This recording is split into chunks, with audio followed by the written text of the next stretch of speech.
Good morning, welcome back to the channel. This morning here in early July we are back out at the McCloud Nature Preserve, a place we were at a few months ago, long before there were any leaves on the trees, which you can tell if you look around. Things look a little different today than they did then. If you remember on that trip, I slipped and fell on some rocks and scuffed up the side of my face and scuffed up my arm. We're going to try not to do that again today. We're going to be a little bit safer. What we are going to do is we're going to look around here, see if we can find another image or two, or another composition or two, and take a couple pictures. So stay tuned.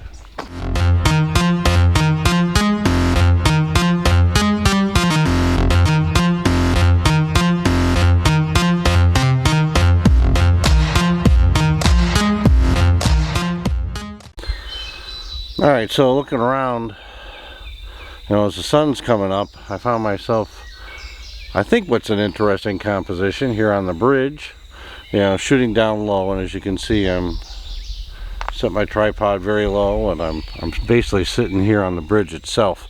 And if you look off into the distance, I don't know if my camera here will pick that up, but the sun is coming up, the clouds that are over there are kind of illuminated a little bit pink. So I thought what I'd do is I'd try to, capture an image, with the color in the clouds looking through the bridge. Now what I'm using, a little bit unconventional, it's my 70-200 2.8. And that's really the thing I wanted to talk about this morning is the Canon RF 70-200 2.8. I mean, I did a review on this a little earlier, a few videos ago, probably about a year ago, and I've been using this thing now for, I don't know, a year and a half, and I can tell you, my opinions on this thing have not changed. This is a great lens. It's versatile. You can use it for just about anything. I've used it for portraits, I've used it for landscapes, I've used it for wildlife, I've used it for video, I've used it for still images. I mean, it's pretty versatile, and its image quality is top notch. Now this is not an inexpensive lens, don't kid yourself. It's not inexpensive. You're going to pay big dollars for what you get, but in my opinion it's worth it. If you need something like this, you're looking for something that's pretty versatile. The RF 70-200, 2.8 is really good. I have not tried the 70-200 2.4 or f4. I haven't done that yet. I haven't got a chance to do it. Hopefully here at some point I will get a chance to. So I can't really give you, any kind of, information on that. But certainly I find the RF 70-200 2.8 to be incredibly versatile and well worth the money. Alright, so how am I taking this image, or what am I doing here? Really nothing any different than I do pretty much any morning. We're sitting here, so I'll show you, hopefully you can see this on the back of my camera. Maybe I can lighten this up a little bit so you can see it. Just using the leading lines, here on the side of the bridge, kind of drawing your attention into the middle. You can kind of see, although it's kind of whited out here now, but the clouds and the pink up through here, as the sun is coming up over there. I'm trying to use that. Hopefully it'll turn out. If it does, and it looks halfway decent, here's the image.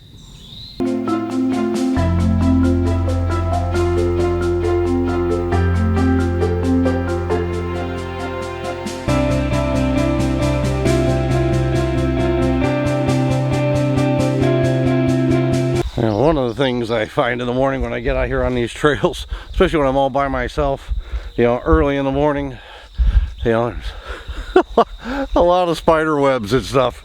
You walk along, next thing you know, you're walking through a bunch of spider webs. Makes for kind of an interesting morning. I just went through a whole bunch of them here as I'm coming down this trail. It's something unique, to when you're the first person out. I don't know if anybody's ever experienced that before, but it it can certainly be a surprise, and it's certainly not a lot of fun. I'm still looking around looking for additional compositions. I'm on this small trail here. Now here at the McCloud Nature Park, we've got, what is it, 230 acres roughly of land, about 6.5 miles of trails. You know, this is my second trip here. You know, the trails are pretty decent. You know, the whole area is really unique. I find it very interesting. I'm certainly going to make other trips out here and certainly, you know, capture additional images at this place. But it is definitely, if you're, you know, live in, you know, western Indiana, this is definitely a place you probably want to come and check out, especially if you're into photography, because there's a lot of different things here, you know, to, you know, take images of. You know, it is, you know, near North Salem, just south of North Salem. That sounds kind of odd, but yeah, just south of North Salem, Indiana. It's free, which is great. It's open from dusk till dawn, or dawn till dusk. Geez, I almost said that terribly.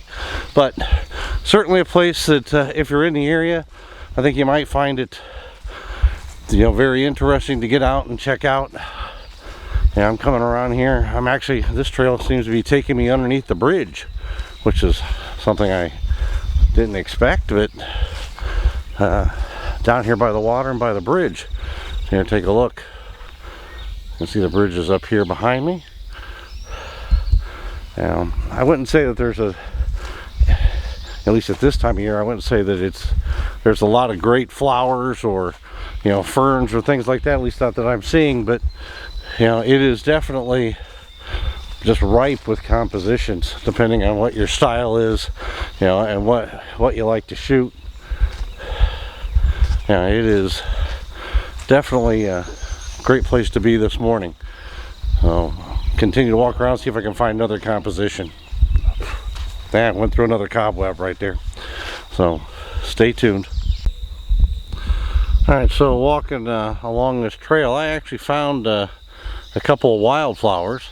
So I thought I'd try to get an image of them. If you look over here, you can see I got my camera set up. Maybe you can pick them out or not, but they're just, I don't even know what they're called, but they're, you know, they're sitting out here. If you look at the back of my camera, hopefully you can see here. Yeah, I've got a few of these things in the image, and normally I wouldn't do this, you know, with a 70 to 200, but I kind of wanted to, you know, I was talking earlier about its flexibility. I thought, what the heck, you know, let's give this a shot. Normally I'd be going not only to capture the flowers, but to capture some of the tree. Here I'm a little bit more zoomed in. Now I may do another image here with a different lens, or I may zoom out a little bit just to try to get that, but thought I'd give it a shot. Now, how do I do this? You know, there's a couple different ways. You can pick on one flower or focus in on one flower. You can set a shallow depth of field like at f2.8. All right, and you can shoot that and blur everything around it, which I'll do an image probably like that as well. Or you can do as I'm doing here, f11 or above, you know, and try to get more of that area around, you know, one or two of the wildflowers in focus. It's truly up to you how you want to do it. You know, as you can see here in the back of my camera, you know, it's kind of hard to tell, but you can see there's actually 5 of them. All right, I'm focused in down here. You know, right now we're shooting at f11, and it's a pretty slow shutter speed because we're in a pretty shady area at this point. And I don't mean because it's a bad area, I mean just because there's just a lot of canopy here, which is great. You know, the sun is coming up. I don't know if you can see it, but over here behind me you can see the tops of the trees. You know, through this first layer of trees you can actually see the tops are lit up. So the sun is definitely coming up. You know, so you know, makes for a very interesting, you know, image, at least in my opinion, especially if I could get some light coming through some of these trees, you know, down into the flowers or something here in some of these, you know, some of the branches or things. That'd make it even better, but probably going to be tough to do this morning given where the sun's at and where I'm at. But I definitely wanted to capture these.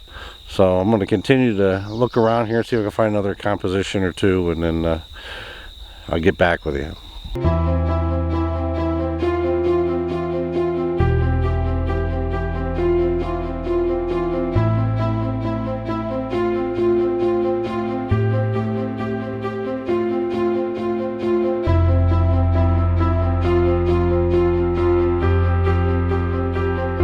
Alright, so walking back along the trail, I managed to get back here, and you can see off in the distance here how the light, the light is lighting up the tops of the trees. So I thought I would at least try to capture an image of it.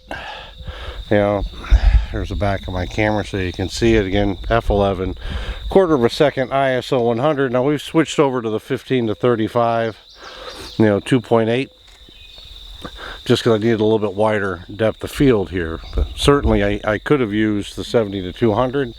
Just would have been a little bit more detail, more zoomed in, and I really wanted to get a little bit more wider angle of this particular image here, so I switched the lens up.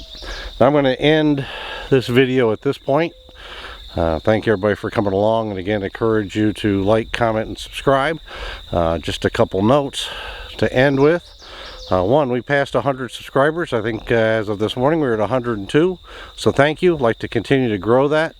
I continue to work on making better content, getting out and sharing what I see and what I know. Hopefully you find this entertaining, and I'd love some comments on what I could do to make things better, more interesting. Love to know what's on your mind. Love to know what you see, or how you go out and take images, or find different things that you want to take an image of. So I definitely like those comments. Also, I'm going to change up the name of the channel. Instead of calling it the Dewey B Photography Channel, which is what I've called my photography, for the last, 15 years, I'm going to actually go like the big guys, all right, and actually use my name. So from now on, it'll be Dewey Bingham. It's the Dewey Bingham channel, and nothing really going to change other than that. So if you notice that, on YouTube, that's why I just decided to be like Thomas Heaton and James Popsis and Nigel Danson and all the other big names out there. Just go with my name. Not that I'm famous, because I'm anything but certainly thought it was a good thing to do, this early on, and trying to get out and develop a little bit of a following. So thanks for coming along. Remember to get outside and enjoy life. And as always, until I can see you again, stay safe.